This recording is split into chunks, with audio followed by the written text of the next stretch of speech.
Alrighty, hello weather watchers. So, this video is going to show you how to use a psychrometer.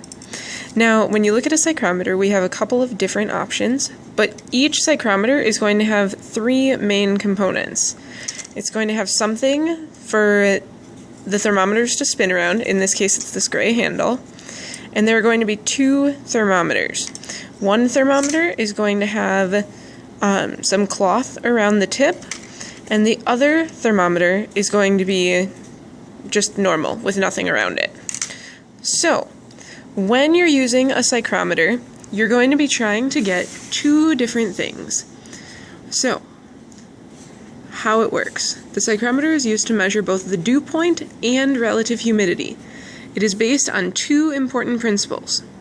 So these are the two things to remember. When water evaporates, heat is required to change water into water vapor. So, as a result, evaporation has a definite cooling effect.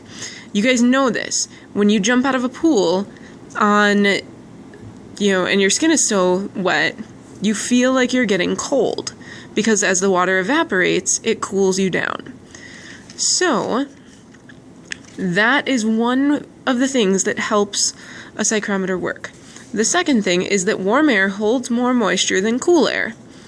In fact, air near room temperature, 20 degrees Celsius or 68 degrees Fahrenheit, holds twice as much water vapor as air at 10 degrees Celsius or 50 degrees Fahrenheit.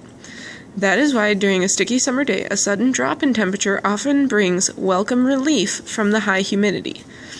And so we talked about this a little bit before, that if an area is really warm, it can hold a lot of water, so it can get really humid.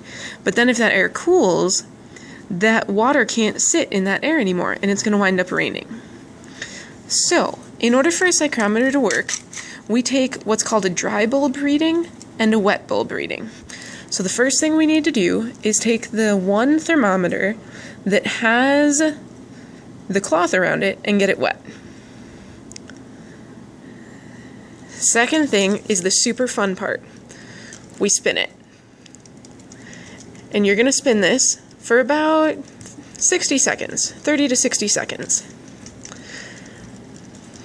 Now try to make sure that you're careful and that you keep it nice and, away from your partner or group mates' faces. Then you're going to read the temperature. So right now I have 18 degrees Celsius. That's the one we're going to use. So on the left, and we count by twos, 18 degrees Celsius for my wet bulb measurement, and about 21 degrees Celsius for my dry bulb, because it's not quite to the 22 line. So we'll go with dry bulb,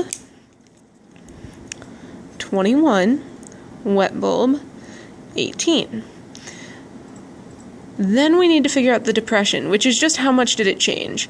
So 21 minus 18 equals 3. Okay, now I can actually figure out the relative humidity and dew point from this.